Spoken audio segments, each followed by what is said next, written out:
वो लोगों को ठीक करने के लिए अपने प्राणों तक की बलि दे दे, ऐसा काम करता था। तो जिस एरिया में रहता था कई जगहों पे उसकी कार नहीं जा सकती थी, तो उसको पैदल जाना पड़ता था। एक दिन पूरे दिन मेहनत की, रात को थक के चूर होके 12 बजे आके सोया और रात को 2 बजे उसके फोन बजा।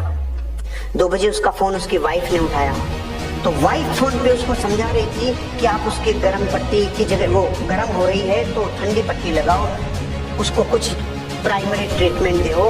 इतने में इसकी चेतना ने इसको आवाज दी, कौन है? कि एक माँ है जिसकी बेटी बीमार हो रही है।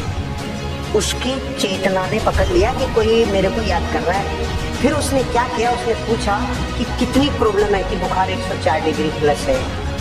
खड़ा हो गया, अपना बैग उठाया और चालू हो गया रवाना। वहां तक पैदल जाना था।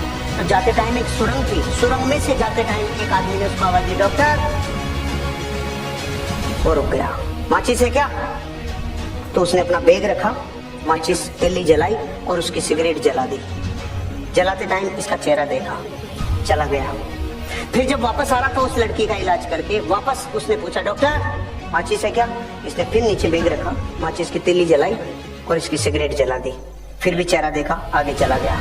रात को 4 बजे 5 बजे जाके सोया।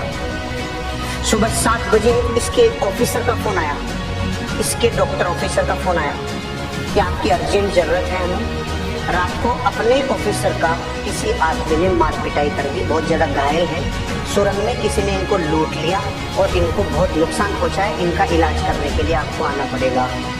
तो पहले तो डॉक्टर ने जाके सुबह 7 बजे उसका इलाज किया अपने ऑफिसर का, और फिर पूछा कि इसका ये किसने किया। तो उन्होंने कहा कि जिसने किया था सुरंग में ये काम, उस आदमी को हमने पकड़ लिया, पुलिस के हवाले कर दिया। तो उसने कहा मैं उससे मिलना चाहता हूँ।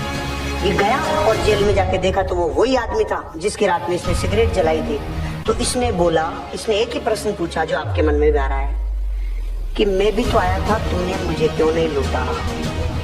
उसका जवाब सुन के मेरी जमीन निकल गई कि मैं तेरे को लूटता भी और तेरे को कूटता भी, लेकिन जब भी तू आया मेरे पास तो तू अकेला नहीं था, तुम 2 थे, और मैं अकेले को लूटता हूँ, 2 को नहीं लूटता।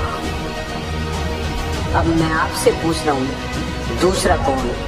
वो देवी शक्ति थी जो उसकी मदद कर रही थी। मैं आपको ये बताना चाह रहा हूँ, जब ये स्टोरी मैंने पढ़ी ना, ये अमेरिका के किसी डॉक्टर की कहानी है जिसने अपनी बायोग्राफी में लिखी है। उसके साथ वो पावर थी जिसको आप लोग और हम लोग सुप्रीम पावर कहते हैं, क्योंकि उसको ये पता था कि इस आदमी के साथ हादसा होगा जो अपने प्रोफेशन को इतना बेइंतहा मोहब्बत करता है। वो तो अकेला ही था ना, उसको थोड़ी पता था। उस दिन के बाद उसको यकीन हुआ कि जब मैं अपने काम को प्राणों से ज्यादा पसंद करता हूँ तो मेरे को कोई पावर मदद करती है।